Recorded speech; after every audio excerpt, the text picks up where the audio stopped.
Merci de nous rejoindre sur Arc-en-Ciel Télévision. Madame, Messieurs, de partout vous nous suivez, bienvenue dans votre magazine. Nous avons l'honneur et le plaisir de recevoir les docteurs Salomon, avec qui nous parlerons justement de tests prénuptiaux. Pourquoi faut-il le faire? Alors, bonjour docteur. Bonjour madame la journaliste. Merci de nous avoir reçus. Ok. Alors, vous êtes médecin interne en biologie clinique. Alors avec vous, comme je l'ai dit dès longtemps, nous parlerons de tests prénuptiaux. Déjà pour commencer, quand on parle d'examen prénuptial, on sous-entend quoi? Donc c'est l'ensemble des examens biologiques qui sont obligatoires, oui, qui ont un caractère obligatoire, qui doivent au moins être réalisés 2 mois avant tout mariage. Donc voilà en gros ce qu'on appelle l'examen prénuptiaux. Alors vous avez dit qu'ils doivent être réalisés 2 mois avant le mariage. Oui. Donc après la dot et la pré-dot, tout de suite avant d'officialiser et faire le test prénuptiaux. Mais il y a ceux docteurs qui ne font peut-être pas les mariages religieux ou les mariages civils, qui ne contractent pas ces mariages et qui vont tout de suite après la commune et plutôt, je reviens après la dot, ils font tout de suite, ils se marient, ils décident de vivre ensemble. Et pour eux, comment on fait? On peut le faire avant ou toujours à 2 mois avant le mariage? Donc, dans les conditions normales, ces examens doivent être faits 2 mois avant le mariage. Quand on dit mariage, en quelque sorte, c'est quand les deux fiancés doivent commencer à habiter ensemble dans une même maison. Oui. Voilà la définition au moins vulgaire du mariage. Du mariage, oui. C'est quand les deux fiancés commencent à habiter dans une même maison. Oui. Alors, quels sont les examens prénuptiaux qu'il faudrait réaliser avant le mariage? Ces examens sont nombreux, mais nous allons épingler les examens qui sont en rapport avec notre biologie médicale. Oui. Nous avons premièrement les groupages sanguins. Oui. C'est un examen très important. On doit faire les groupages sanguins ABO et Rhésus. Oui. Voilà les premiers examens. Nous allons faire aussi un frottis cervical pour déterminer certains germes. Nous allons faire l'électrophorèse de l'hémoglobine. C'est un examen très important que nous allons faire. À part cela, nous allons faire les tests de VIH, les tests de l'hépatite B, les tests de l'hépatite C. On peut faire également les tests de syphilis qu'on appelle VDRL. On peut faire également un examen que beaucoup de gens oublient, c'est les tests de grossesse chez la femme. C'est un examen très important qui doit être réalisé. À part les tests de grossesse, on peut faire un examen qu'on appelle spermogramme. Spermogramme chez l'homme, pour quantifier et pour voir la qualité des spermatozoïdes de l'homme. On peut aussi faire certains examens, certains tests stérologiques pour détecter certaines infections sexuellement transmissibles que nous appelons communément IST. On peut rechercher aussi les toxoplasmoses, on peut rechercher la rubéole. Et n'oubliez pas, comme je vous ai dit, on doit faire l'examen de VIH. C'est un examen très important qui ne peut pas manquer et les tests de grossesse. Alors, voilà en gros les examens qui peuvent être faits. Alors docteur, les groupages sanguins, il sert à quoi? Il sert à quoi? Si le couple ne connaît pas, les deux fiancés ne connaissent pas leur groupe sanguin, ils doivent le faire. C'est très important parce qu'il peut y avoir certaines incompatibilités qui peuvent être liées au groupe sanguin. Comme je vous ai dit, à part les groupes sanguins, on doit faire aussi l'électrophorèse de l'hémoglobine. Comme je vous ai dit, il y a certaines hémoglobines. L'hémoglobine, c'est une protéine qui transporte l'oxygène. Si par exemple une personne est AS, par exemple, l'autre est AS, tous les deux sont AS, ils peuvent avoir 50% d'avoir des enfants qui seront drépanocytaires. Vous voyez, un couple qui a des enfants drépanocytaires, c'est vraiment un coût pour ces couples. C'est pourquoi on cherche à déterminer le groupe sanguin. Le groupe sanguin, ça ne suffit pas. On doit aussi ajouter l'électrophorèse de l'hémoglobine pour voir les types d'hémoglobine que chacun des fiancés dispose. Alors, groupe sanguin et test d'hémoglobine, vous pouvez un peu établir une petite différence parce que ça semble être presque la même chose. Quand on parle de groupe sanguin, on va peut-être au plus, et quand on parle d'hémoglobine, on fait référence à quoi? Il y a une très grande différence entre les groupes sanguins et l'hémoglobine. Les groupes sanguins, c'est une sorte de protéines qui sont autour des globules rouges de l'individu. Mais l'hémoglobine, c'est une protéine qui est à l'intérieur des globules rouges, dont son rôle est de transporter l'hémoglobine. Quand cette protéine-là n'a pas une bonne forme, elle est AS par exemple ou SS, elle va rendre les globules rouges qui n'aura pas une bonne forme, qui va devenir falciformé. C'est pourquoi on demande ces tests-là avant tous les mariages. Alors, vous faites aussi les tests de grossesse, tests de grossesse? Oui, nous faisons le test de grossesse. Comme je vous ai dit, le test de grossesse, c'est un examen très important parce que les deux fiancés doivent savoir leur état avant d'entamer le mariage. Vous voyez bien que si par exemple une dame qui veut entrer au mariage mais qui a une grossesse, vous voyez, c'est un scandale. C'est un scandale. C'est pourquoi nous devons déterminer tout ça avant le mariage. Donc le test de grossesse vient pour déterminer si la dame n'est pas grosse? Oui, on doit savoir si la femme n'est pas enceinte ou elle est enceinte. On doit savoir tout ça. On ne peut pas s'engager dans un mariage avec une personne qui a déjà une grossesse. C'est pourquoi l'époux doit savoir l'état de sa femme. Il n'y a pas seulement que l'épouse. On doit aussi faire un spermogramme chez l'homme. On doit aussi savoir la qualité et la quantité de spermatozoïdes que la personne dispose.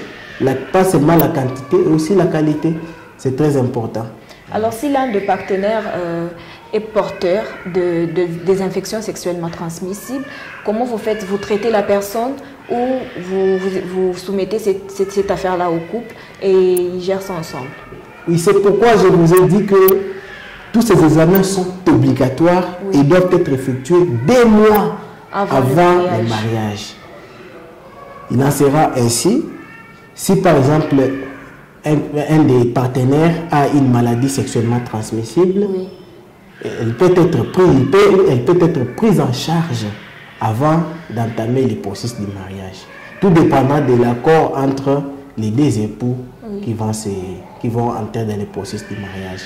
Alors, vous avez dit que ces examens sont obligatoires et très importants. Oui, ils sont obligatoires. Vous pouvez nous dire, par exemple, pour un couple qui est, par exemple, l'homme qui est AS et la femme SS, est-ce que c'est possible que ces deux personnes-là puissent se marier? Parce que c'est un problème qui est un peu à la une et qui cause aussi beaucoup de divisions déjà.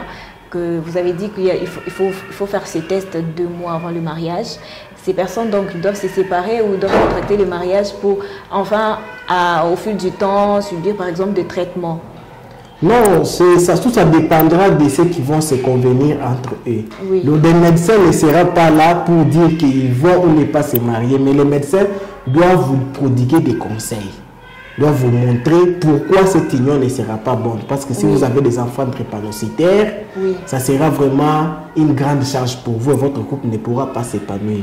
Les médecins pourront vous prodiguer des conseils, mais la décision finale ne reviendra pas au médecin. La décision finale reviendra au couple, mais les médecins sont là pour vous montrer les pour et les contre. Parce que si vous êtes AS et l'autre est SS, vous voyez que vous avez vraiment la possibilité et la grande probabilité d'avoir des enfants SS, des enfants drépanocytaires. Alors, pouvez-vous nous dire l'importance des tests prénuptiaux? Les tests prénuptiaux ont une très grande importance, car ces tests-là permettent aux futurs époux de connaître leur état avant d'entamer le processus du mariage. Donc il est très important, il permet au couple de connaître leur état. Et oui, ça vous avez parlé de couple. Et qu'en est-il des enfants et aussi des proches? Oui, c'est pourquoi je vous ai dit que ces examens sont très importants parce qu'ils peuvent aussi déterminer l'avenir du couple, comme je vous ai dit. Ils peuvent déterminer l'avenir du couple, ils peuvent déterminer la qualité de vos descendants, de votre progéniture. Parce qu'il y a certaines pathologies qui sont héréditaires, qui sont transmises des parents aux enfants. Alors, les groupages sanguins, comment se fait-il? Le groupage sanguin se fait sur base de... Il y a un kit de groupage sanguin qui contient les sérums anti-A, anti-B et anti-D. Et anti-AB. Et le sang du patient ou de la personne qui désire connaître son groupe sera mis en contact avec ces sérums et il y aura une réaction d'agglutination qui doit se passer. Donc, pour vous expliquer comme ça, en grosso modo, c'est ça. Il y aura une réaction d'agglutination qui doit se passer. Et puis, à partir de cette réaction-là, on pourra voir que la personne ici est A ou B. Par exemple, s'il y a les agglutinations qui se forment là où nous avons mis le sang en contact avec les sérums anti-A. on pourra dire que la personne est du groupe sanguin A. Et puis on va du côté résus, s'il y a aussi agglutination, on va dire qu'il est du groupe sanguin A+. Là, c'est un exemple que j'ai donné. Donc, ce test qui est basé sur les agglutinations. Les agglutinations, donc les groupes sanguins n'ont aucun problème sur la liaison de mariage. Donc, si l'homme est au plus, la femme, elle peut toutefois se marier. Et qu'est-ce qui pose plus des problèmes, en fait? Qu'est-ce qui est... En fait, vous pouvez aussi nous parler de risques liés à ces textes, puisqu'on en a parlé de l'importance. Tous, on connaît que ça permet au couple d'avoir un mariage épanoui, mais on ne sait pas derrière ces textes prénuptiaux les risques qu'il y a. En tout cas, il n'y a pas de risque. Il n'y a pas de risque pour ces tests. Ce qu'on peut dire que il y a ce que nous appelons de la biosécurité au laboratoire. Nous qui faisons ces tests, nous nous sécurisons pour ne pas contaminer les patients et pour ne pas aussi se contaminer. Mais à part ça, il n'y a pas beaucoup d'inconvénients à ça parce que tout est déjà préparé et nous nous préparons pour qu'il n'y ait pas d'incident. C'est pourquoi je vous ai parlé de la biosécurité au laboratoire. Oui, il y a la biosécurité au laboratoire, mais pour les partenaires qui désiraient se marier, peut-être que ça pourrait peut-être créer une division ou un divorce. Non, il n'y aura pas de divorce. Donc, le médecin n'est pas là pour créer des divorces, pour créer des divisions, mais les médecins vont vous donner des conseils. C'est à vous de peser les pour. Ils vont vous expliquer les pour et les contre. Mais le médecin n'est pas là pour diviser les couples. La décision de la division viendra de vous-même, vous les couples.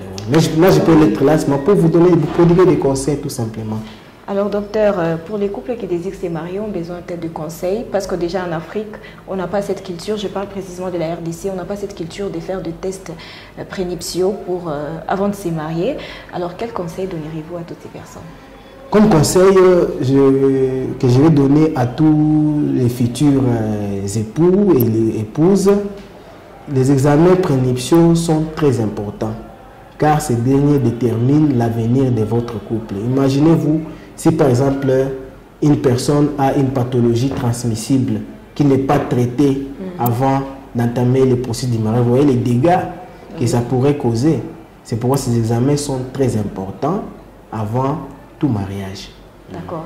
Alors, docteur, c'est déjà la fin de notre émission. Merci de nous avoir reçus. Je vous remercie, madame la journaliste. Madame, messieurs, c'est pratiquement la fin de votre émission Santé d'abord. Vous étiez nombreux à nous suivre et merci de nous avoir suivis. Retrouvez-nous également à nos différentes plateformes Arc-en-Ciel RTV officielles. Au revoir.